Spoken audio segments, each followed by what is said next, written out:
très important de réduire le coût, n'est-ce pas, de l'Internet. Et cela passe par réduire le taux d'impôt.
Dans le numérique, l'État fonctionne comme si c'était presque forcé.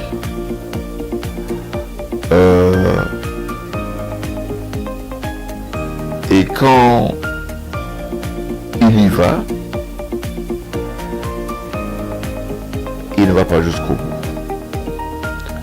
Il se cantonne dans le côté qui concerne, n'est-ce pas, marché et autres, mais puis par la suite. Pourtant, la plupart des problèmes que nous avions aujourd'hui pourraient être résolus par la minorisation. Je parle de la corruption. Je parle de l'emploi. Je parle de l'excellence. Je parle des goulots de jambon dans l'administration. Est-ce parce qu'il manque de volonté ou parce que les gens qui gèrent ce secteur ne connaissent rien de ce secteur?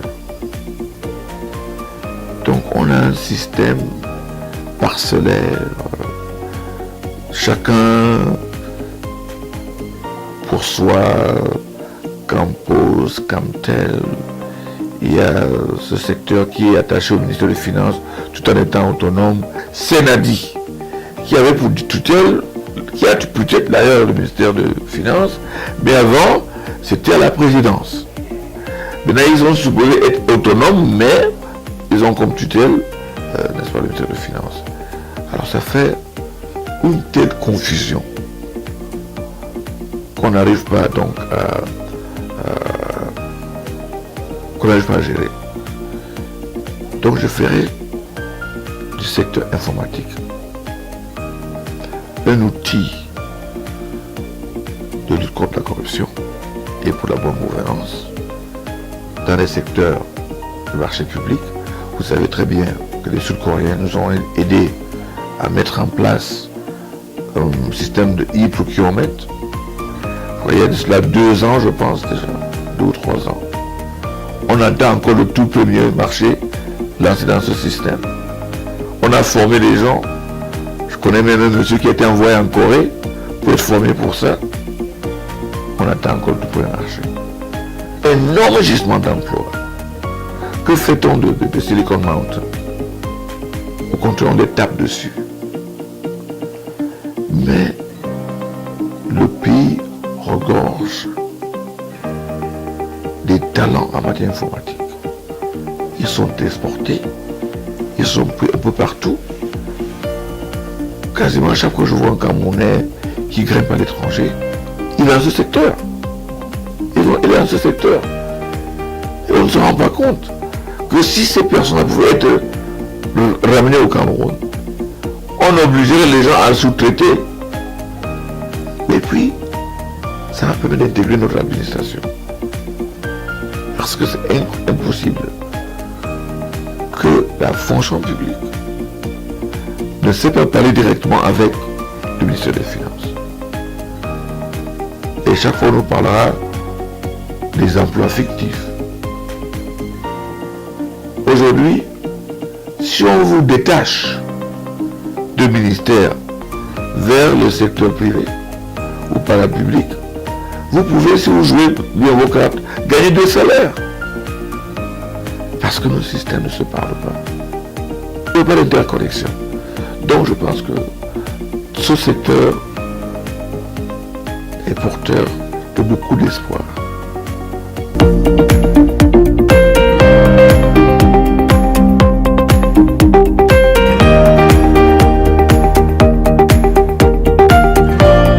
Pas du tout, ce qui m'ont convaincu du fait que vous faites bien le rappeler, je suis convaincu du fait que c'est sciemment qu'on le fait.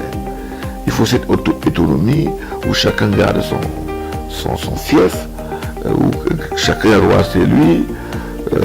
C'est aussi les péages pour la corruption. Hein. Parce que si moi j'ai un système où je vais au ministère de la fonction publique, on traite mon dossier, on tape Enter, ça apparaît au ministère des Finances, on tape Enter, ça va au Trésor public, la CNPS, paf, c'est aussi intégré. Si on fait ça, ça fait beaucoup de malheureux qui vivent de la corruption. La Banque mondiale, ils en sont rapport le 18 mai dernier, notre système est façonné pour multiplier les péages, pour nourrir la corruption. Qu'est-ce qui nous amène en 2018 à ce que les gens partent avec plein d'espèces, quand il peuvent aller avec les cartes de crédit? On veut savoir combien de jours ils ont passé dehors. On veut savoir combien ils ont dépensé. Mais on ne fera pas ça. Élections, vous me parlez des élections. Quand j'ai devais verser ma caution de 30 millions, on m'a dit d'aller au Trésor public. Maintenant, un supposé montant pour les élections, on n'a qu'à virer dans mon compte. Non, il faut que j'aille faire la queue pour prendre 15 millions, qui ne rime à quoi que ce soit. Aux élections, on dit qu'on a un système biométrique. Moi, ça me fait rire. Si on avait un système biométrique, je vais là-bas, je vais mettre ma carte. Je mets le doigt. Mes détails apparaissent sur l'écran. Et je m'avais voté. Mais là, vous partez, vous voyez votre carte, il y a une liste, on ressent votre nom, et puis vous partez voter, et on vous met l'encre indélébile, mais quand même. Mais c'est...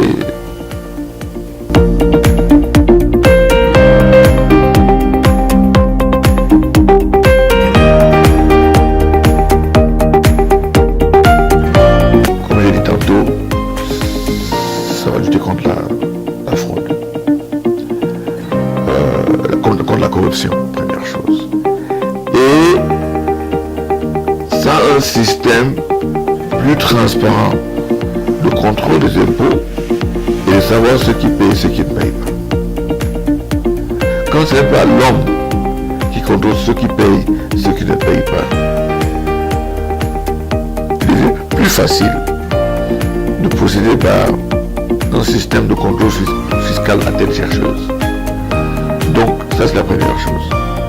Secondement, c'est plus facile de sortir les comptes publics, surtout les revenus. Ça y est, donc je pense que la première chose, transparence, visibilité, organisation claire des comptes publics et permettre de voir l'évolution des encaissements. Au Brésil, il y a quelque chose d'intéressant. Chaque citoyen peut voir tous les jours l'évolution des dépenses du budget public. Dès qu'on a voté, on fait un marché à la CRTV pour les camions. Si ça sort du budget public, paf, ça sort parti, vous allez voir. Ça évolue tous les jours. Donc je pense que c'est quelque chose qui participe dans la gouvernance, e-governance comme on dit.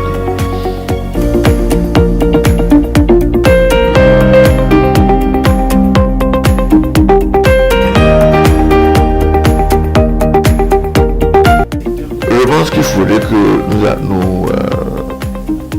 nous assurons que nous avons c'est le backframe qui peut porter ce que nous avons. On a le fibre optique, moi je suis abonné fibre optique. Ça n'a rien à y voir. Parce que je ne pense pas qu'à l'état actuel, comme tel a la capacité de livrer, n'est-ce pas? Il a câblé partout fibre optique, qui vend d'ailleurs. Moi j'ai arrêté parce que c'était même plus lent que les modems que j'avais.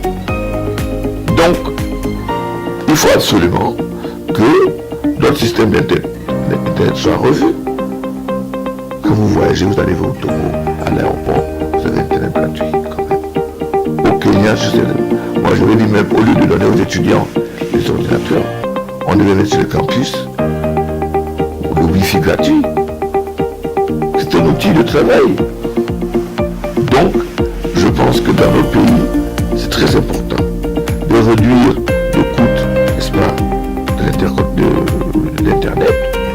Et cela passe par réduire le taux d'impôt. Je pense que, puisque c'est un secteur porteur, on est en train vraiment de vouloir tout prendre de là. Et plus qu'ils payent, moins ils investissent. Et on commence à voir ces dernières années que la qualité des services baisse. Parce qu'on va demander à ces gens-là d'investir pour rénover et pour avoir des systèmes plus performants pour les usagers, en même temps que vous ne faites qu'augmenter les prix de licence, les prix de tout, il faut qu'ils payent. Il y en a des paiements qui ne peuvent qu'amortir dans 20 ans. C'est extraordinaire. Je pense que de ce côté-là, il faudrait qu'il y ait des conditions qui leur permettent d'évoluer. À ce moment-là, vous pouvez faire des exigences.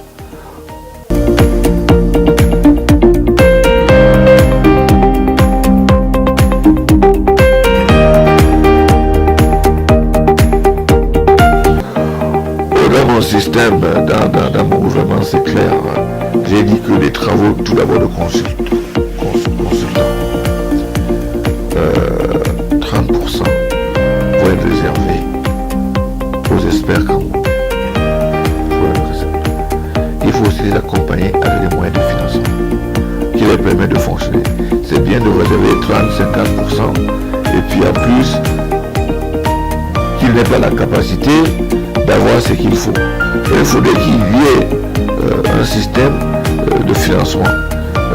Dans mon projet économique, j'ai parlé de la Banque nationale d'investissement qui va remplacer la SNI et la CA. Donc c'est la structure bancaire qui va s'occuper de tout ça. Donc quand je parlais d'informatisation, dites-vous bien que ni nos permis de conduire, ni les cas d'identité, ni les cas de séjour, ni les titres fonciers ne sont dans un système interconnecté, ni l'octroi des passeports. Tout ça c'est stand-alone. Or maintenant, on doit avoir le single identifying number de tous les citoyens qu'on retrouve dans les impôts, dans les permis de conduire, dans les titres fonciers, partout. Ça lutte contre la fraude, ça lutte contre la corruption, ça rend la vie facile, ça rend toutes sortes d'activités faciles. Mais la politique que je prends, c'est que l'État mette l'intérêt du peuple au centre. Et s'il veut le faire, l'informatique, la numérisation est incontournable.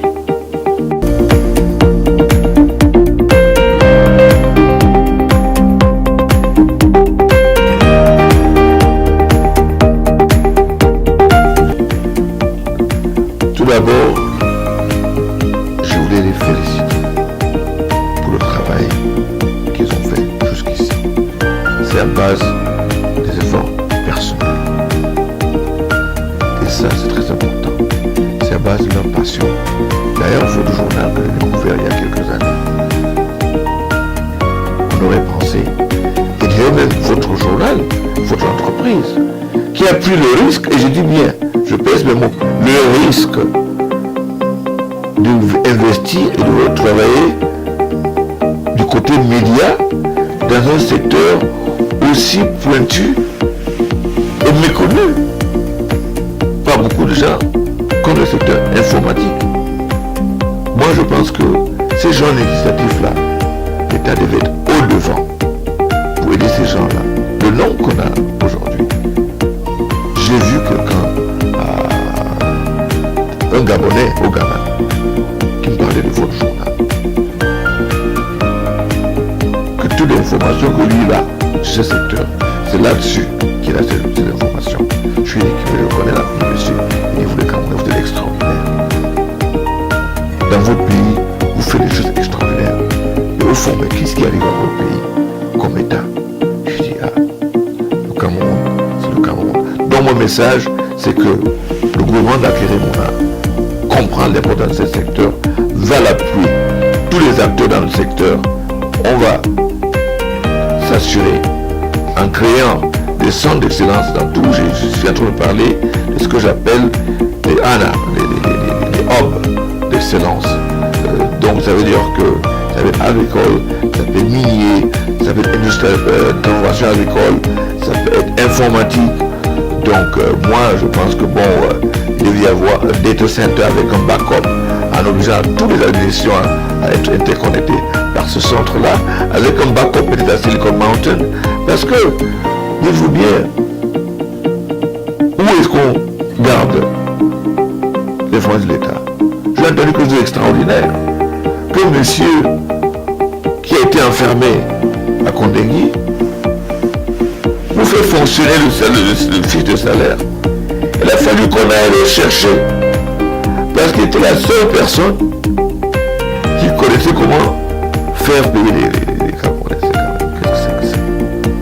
Donc je pense que mon message à vous tous qui êtes dans ce secteur, persévérez, l'aide arrive dès le 7 octobre. Merci. C'est moi, merci.